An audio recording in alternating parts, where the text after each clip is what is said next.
नमस्ते प्यारे बच्चों, स्वागत है आपका रामरूप शर्मा चैनल पर। और मैं हूं रामरूप शर्मा। और ये जो वीडियो है बच्चे, ओब्वियसली जेईई मेन के की ही सीरीज मेरी यहाँ पर चली हुई है। जेईई मेन के एस्पिरेंट के लिए ही मैं ये वीडियो लेके आया हूँ। और ये जो वीडियो है वो आप टाइटल को बहुत ध्यान से समझे। तो टाइटल में मैंने लिखा हुआ है 97 percentile without mathematics in JEE mains. तो ध्यान रखना है कि बिना मैथमेटिक्स किए आप जेईई मेंस के पहले अटेम्प्ट में 97 परसेंटाइल अगर लाना चाहते हैं और बोर्ड भी आप कर सकते हैं, या मैथमेटिक्स में आपका टाइमिंग जो है थोड़ा सा कम रह गया है, या मैथमेटिक्स आपने कम किया है जेईई के लिए, बोर्ड के लिए कर लिया है, वो तो करना ही पड़ता, करना ही है आपको, तो वहां पर भी आप 97 परसेंटाइल यहां पर ला सकते हैं, निश्चित रूप से ला सकते हैं। यहां पर बच्चे एक मैं बहुत बड़ा फॉर्मूला लेके आया हूं आपके लिए, 100% ट्रू है, बिल्कुल सच है, पूरे ऑब्जर्वेशन के साथ है, 2021 के पेपर के पैटर्न के साथ है। और साथ ही साथ कई बच्चों ने लास्ट ईयर इस फॉर्मूले पर 97 परसेंटाइल ले लिया है। और अगर आप थोड़ा सा और एक्स्ट्रा कर सकते हैं, यानी कि आप 99 पर भी जा सकते हैं, यानी कि आप जेईई का कॉलेज भी ले सकते हैं पहले ही अटेम्प्ट में, और अच्छी ब्रांच भी आप ले सकते हैं। ये जो बातें मैं आपको बता रहा हूं ये पहले अटेम्प्ट के लिए है और जनरल कैटेगरी के लिए। यानी कि अगर आपका ईडब्ल्यूएस जनरल है तो फिर तो आपकी ये परसेंटाइल और भी ऊपर चली जाएगी। अगर आप ओबीसी, एससी या एसटी या पीडब्ल्यूडी कैटेगरी में, तो फिर तो आपकी बल्ले बल्ले अगर आप इतना करेंगे तो। ये जो चैप्टर्स है बच्चों, रैंक बूस्टर चैप्टर है।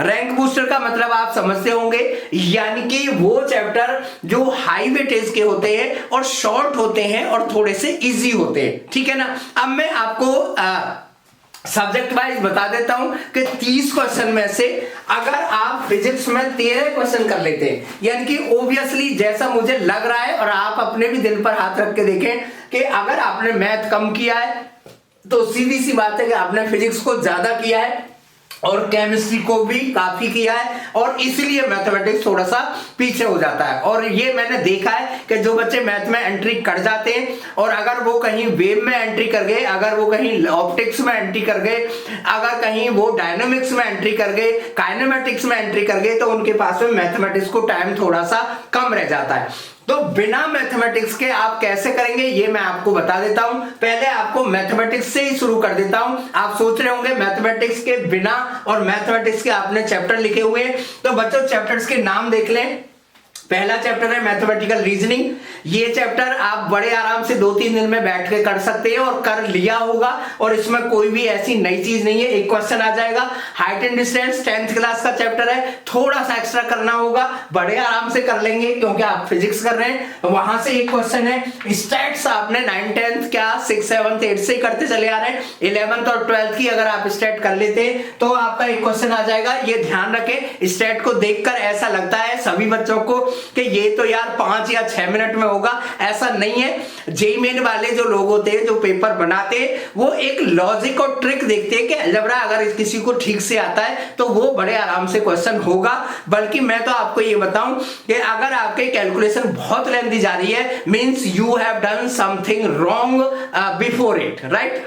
चलिए अगला जो चैप्टर है वो मैं ले लेता हूं बच्चों यहां पर वेक्टर। तो अब आप कह सकते हैं कि ये तो सर मैथ है ही नहीं, ये तो वेक्टर तो हमने फिजिक्स के लिए पढ़ा था, स्टैट्स और कैलकुलेशन तो हमें आती ही है, एप्लीकेशन ऑफ ट्रिग्नोमेट्री जो है हमने 10th क्लास में पढ़ी थी, और ये तो कोई चैप्टर ही नहीं है खास। तो यहां से मैंने केवल 4 क्वेश्चन लिए, केमिस्ट्री से मैंने केवल 12 क्वेश्चन लिए, और फिजिक्स से मैंने केवल 13 क्वेश्चन लिए। अब आप खुद कह सकते हैं मेरी वीडियो को देखने के बाद में कि अरे सर इतना तो हम 100% कर देंगे, और वैसे भी पहला अटेम्प्ट मई के लास्ट में होने वाला है, तो अभी भी आपके पास 2 महीने पूरे 2 से भी ज्यादा महीने का टाइम है, तो भी आप इन चैप्टर्स को कर सकते हैं। बच्चों मैं अब आपको सब्जेक्ट वाइज बताता हूं कि कौन कौन से चैप्टर हैं, जिनमें से कितने कितने क्वेश्चन आते हैं, और रैंक बूस्टर चैप्टर मैंने उनका नाम दिया है। चलिए फिजिक्स से शुरू करते हैं। तो फिजिक्स में सेमीकंडक्टर जो चैप्टर है वहां से आपको 2 क्वेश्चन निश्चित रूप से आएंगे, 3 भी आ सकते हैं। आसान चैप्टर है, बड़े आराम से आप कर सकते हैं, कर लिया होगा। यूनिट एंड डायमेंशन चैप्टर बच्चों एक चीज जरूर ध्यान रख लेना, एनसीईआरटी से ही काफी होगा, लेकिन इसे पढ़कर जाना, ये मत सोच लेना कि ये चैप्टर हम वहीं कर लेंगे। इससे ये फायदा होगा कि अगर इस चैप्टर को आपने किया तो आपको फॉर्मूले भी बहुत सारे अपने आप याद हो जाएंगे।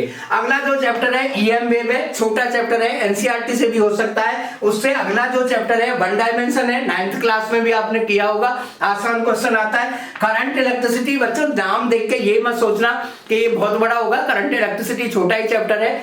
और उससे आगे है आपका कम्युनिकेशन सिस्टम, केवल लेंथी बेसिक है पर एनसीईआरटी बेस है। अगर आप ठीक से पढ़ेंगे तो आपका एक क्वेश्चन यहां से निकल जाएगा, हीट एंड थर्मोडायनामिक्स। बच्चों इसे अच्छी तरीके से सुन लेना, कभी कभी कुछ बच्चे इस चैप्टर को केमिस्ट्री से कंपेयर कर लेते हैं, फिजिक्स में ये चैप्टर आसान होता है। उसके बाद में है मॉडर्न फिजिक्स, मॉडर्न फिजिक्स से 3 या 4 या 5 क्वेश्चन आते हैं बच्चे। अगर आप 3 भी कर लेते हैं मॉडर्न फिजिक्स में और केमिस्ट्री भी आपने पढ़ी हुई है तो आसानी से हो जाएगा। उसके बाद में एसी से एक क्वेश्चन और एक क्वेश्चन मैं एक्स्ट्रा ले लेता हूं बच्चे, और वो है इलास्टिसिटी से। तो ये हमारे 13 क्वेश्चन की जगह मैंने 14 क्वेश्चन ले लिए, 13 क्वेश्चन आप बड़े आराम से कर सकते हैं, मिनिमम मैंने यहां पर रखा है। चलिए अब मैं आ जाता हूं केमिस्ट्री की तरफ। तो केमिस्ट्री में देखें आप पीरियोडिक टेबल 10th में भी आपने पढ़ी थी, थोड़ा सा एक्स्ट्रा आपको जरूर पढ़ना पड़ेगा, एक क्वेश्चन निश्चित रूप से आ जाएगा। डी ब्लॉक या एफ ब्लॉक में से एक क्वेश्चन आपको निश्चित आएगा। हाइड्रोजन बहुत छोटा सा चैप्टर है, एनसीईआरटी की बुक से आप थोरोली अगर पढ़ते, और ध्यान रखना है इन सभी में आपको एंटी अभ्यास की हेल्प जरूर लेनी है, वहां पर आपकी प्रैक्टिस हो जाएगी। उसके साथ में एटॉमिक स्ट्रक्चर बहुत ही सिंपल सा चैप्टर है, थोड़ा सा लेंथी है, एक क्वेश्चन आपको निकाल देगा। और उसके बाद में बायोमोलिक्यूल, बायोमोलिक्यूल से भी आपका एक क्वेश्चन हो जाएगा। सोर्स ये है सरफेस केमिस्ट्री, हालांकि देखने में वो थोड़ा बोरिंग सा चैप्टर लगता है लेकिन बहुत आसानी से ये क्वेश्चन एक निकल जाता है। मेटलर्जी तो बहुत ही इजी चैप्टर है भाई, बहुत ही इजी चैप्टर है, तो यहां से आप कर सकते हैं। उसके बाद में है एनवायरमेंटल केमिस्ट्री, केवल आप 3-4 दिन में पढ़ के 1-1 घंटे पढ़ के भी इस चैप्टर को कर सकते हैं। फिर है सॉलिड, उसके बाद में है केमिकल काइनेमेटिक्स, और उसके बाद में कोऑर्डिनेशन कंपाउंड जो है वहां से 2 या 3 क्वेश्चन बच्चे लगातार आ रहे हैं, 2 मैंने यहां पर मान के चलाऊं। और फिर है या तो पॉलीमर या फिर जो है बॉन्डिंग वाला जो चैप्टर है वो जरूर किया होगा आपने। तो ये जो है आपको 12 की जगह 13 भी क्वेश्चन निकल सकते हैं।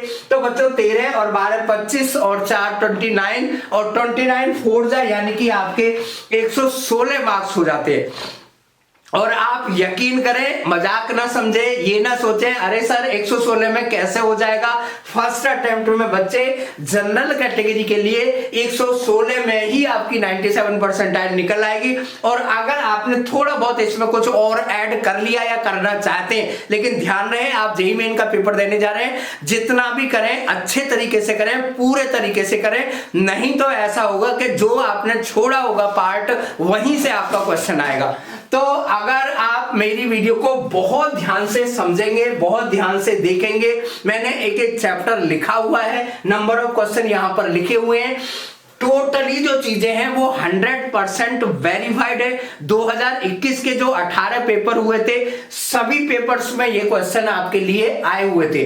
बड़े chapter, lengthy chapter, difficult level के चैप्टर मैंने नहीं रखे, और मुझे इतना जरूर विश्वास है कि अगर 1-2 चैप्टर आपके यहां से कम होंगे तो 1-2 चैप्टर आपको एक्स्ट्रा भी 100% आते होंगे। तो मेरे इस फॉर्मूले पर काम करें, दूसरे बच्चों को भी ये वीडियो के थ्रू वीडियो शेयर करके जरूर बताएं, क्योंकि बच्चों पढ़ाई में अगर आप जितना भला जितने भी बच्चों को कर सकते हैं उतना ही अच्छा होगा।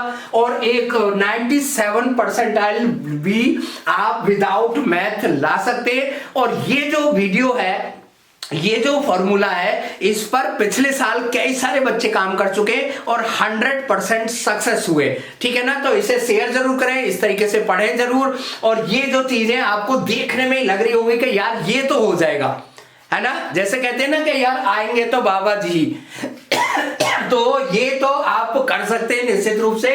तो thank you so much and all the very best.